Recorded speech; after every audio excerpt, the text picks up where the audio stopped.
Hi everyone, welcome to Georges River Sailing Club. I think it's, after the last couple of days, it's pretty stunning weather. We've got over 300 competitors here, which I reckon that's a bit of a record. I'd also like to welcome Richard and the guys. I think he said he's got 18 guys from Tasmania. Welcome to you guys as well. Queenslanders, we've got Victorians. The Victorians are here, they arrived in convoy, looking extremely tired after a long drive. But the first thing I've got to get through is Georges River Sailing Club and all the volunteers here. They've all in the clubs from all over this bay, Botany, Kurnell, Connells Point, everyone. And they all volunteer their time, so can you just thank them very much before we start? And thank you, man, and all the parents with the red shirts, they're volunteers as well, so thank them. That's very good for them turning up.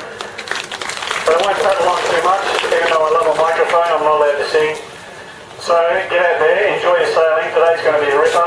Remember, lots of water, lots of sun cream, and a reminder to a squad of open fleet optimists who haven't signed on.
Boats are very similar to last time around.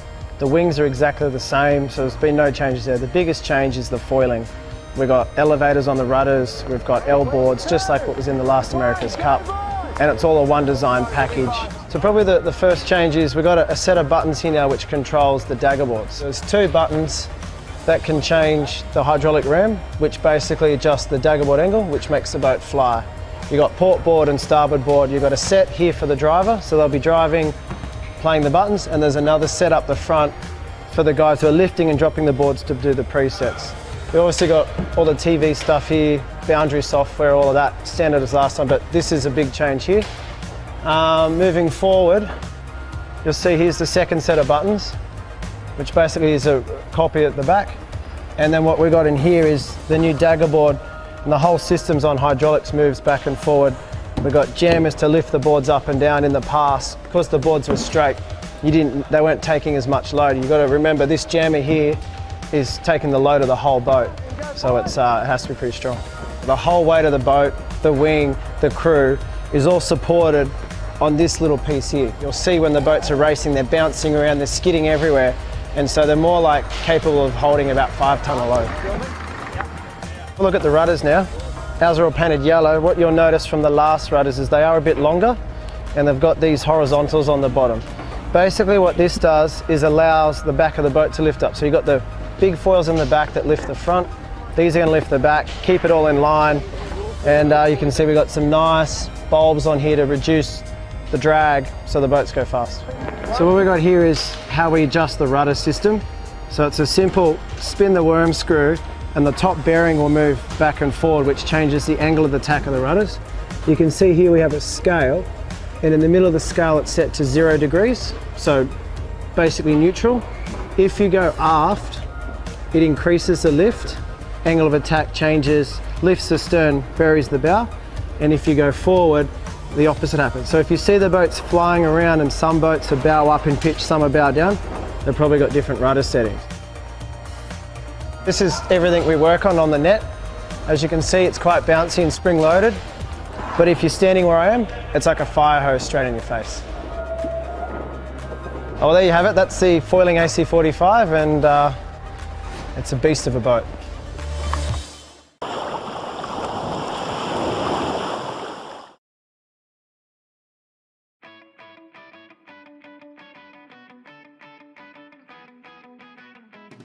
Long Beach, California, and day 3 of the 2015 Rolex Farr 40 World Championship. With temperatures hitting 100 degrees, the racing was hotting up in more ways than one. We're halfway through the regatta, the stage is set. The pressure is on now. Somebody will drop off that 4-boat pack.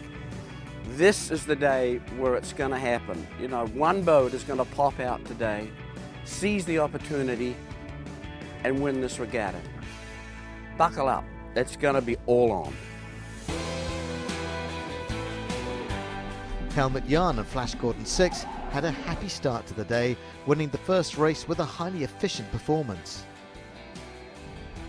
Whilst more measured helmsmanship from Alex Ropers and his well-drilled team on Plenty ensured they finished third and took the overall lead. In race 8, Enfant Terrible were a boat with a point to prove, following disappointing results in the first 2 days of the regatta. They won the outing with a huge 2-minute lead over the rest of the fleet. Second place, Night Shift, finished just 2 points adrift of leaders Plenty, who finished a steady 4th. Race 9 was again won by the Italians on Enfant Terrible, as they finished a brilliant day sailing with 1 second place and 2 wins. It was bittersweet for skipper Alberto Rossi, who was left ruining his team's poor results on day 1. Wolfgang Schaefer's Strunchy Light took a hard-fought second, while John DeMorcus's Gruvederci came in 4th, meaning both boats stayed hot on the heels of Plenty in the overall standings. We're in the hunt for tomorrow, so tomorrow's a big day. And it's good to stay calm and focused and just keep the boat going well.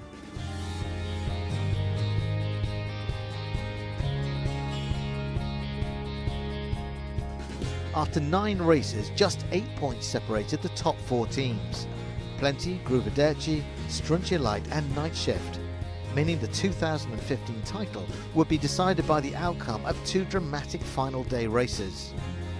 In the regatta's penultimate outing, Wolfgang Schaefer kept his cool to skipper Strunchy Light to their 3rd win of the event, reducing Plenty's overall lead to just 1 point. In a nail-biting last race, Plenty, Strunchy Light and Gruvederci all had a chance of winning the title. Australian boat Estate Master established a winning lead, whilst Plenty and Strunchy Light duelled with each other to the finish line. As the 2 leading boats took their eyes off Gruvederci, John DeMarcus took full advantage. expertly steering his team home to take second place and unexpectedly win the 2015 Rolex Farr 40 World Championship. It's unbelievable. That still hasn't sunk in. Never give up, and that's what it was. Never give up, and we did it. This is John DeMarcus' first World Championship title. A well-loved character on the circuit, John is a stalwart of the Farr 40 class and a hugely popular winner amongst his peers.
Oh, it was great to be able to come to Annapolis and to sail at the Naval Academy. It's just gorgeous. First time I've sailed in the Chesapeake. A good breeze. It's supposed to be more breeze today. It was decent yesterday. I mean, 18 knots. In San Diego, we don't get that very often. So I love sailing in the breeze. It's what makes it fun. The distance racing is what we're about. This is an offshore event, championship. So I'm glad they're actually throwing in more of the distance racing. It's kind of our strength, I think.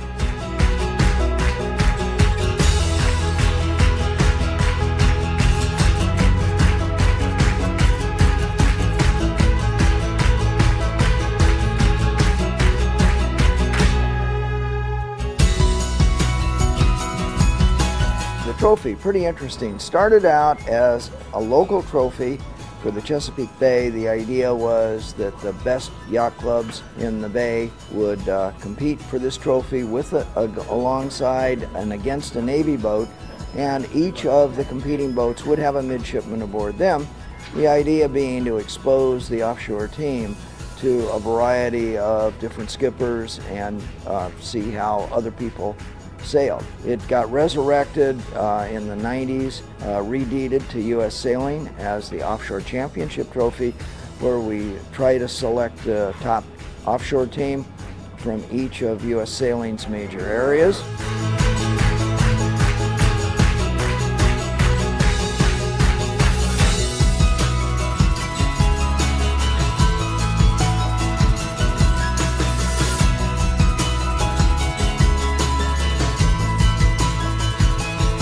The competition is actually pretty high level. They've either been selected by their area through a sail-off or competition, or they've been selected by resume from their area.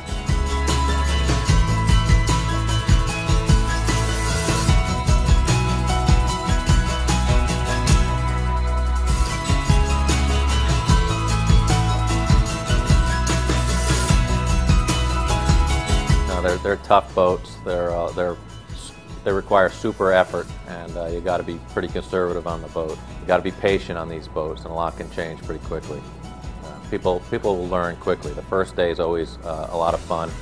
A lot of mistakes out there, and the guys who make the least amount of mistakes are the guys who are going to wind up on top.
Welcome to the helm station of Concise 10 of Mod 70. Let me give you a whistle-stop tour of the whole boat.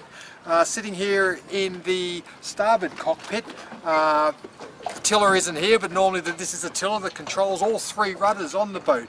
I've got a lot of controls up here because these boats are also made to be sailed short-handed. It's a very comfortable, well-protected little position. I can raise and lower this screen here to protect me from the spray. I've got instruments here and instruments up on the forward beam over there. Over here I've also got a winch which I can use to control the traveller, so I can pay the traveller out there. There's a lot of hydraulics on this boat. The mast is canting. You always have it generally canted to windward. You try and keep the mast upright while the rest of the boat heels. It can cant plus and minus 12 degrees either side, so 25 degrees in total. Here, if I pull this handle here, that's what releases these big hydraulics down on the back of the beam over here.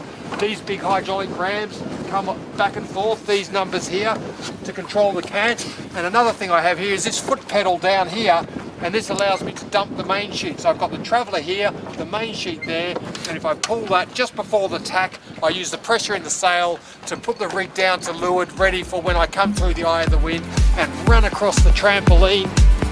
No obstacles here, it's all nice and clean, no beams to step over. Past the grinders who are going furiously there. And I run back over to the other position here. And ready, grab the new tiller, and the rig will be over this side ready for me. And so everything's duplicated. Mast transfer, traveller, and main sheet down here on a foot pedal. These boats, including this one, actually capsized when they first came out because they didn't have these release systems set up properly. So when the boats flew a hull, the guy's got one hand on the tiller and one hand on the traveller.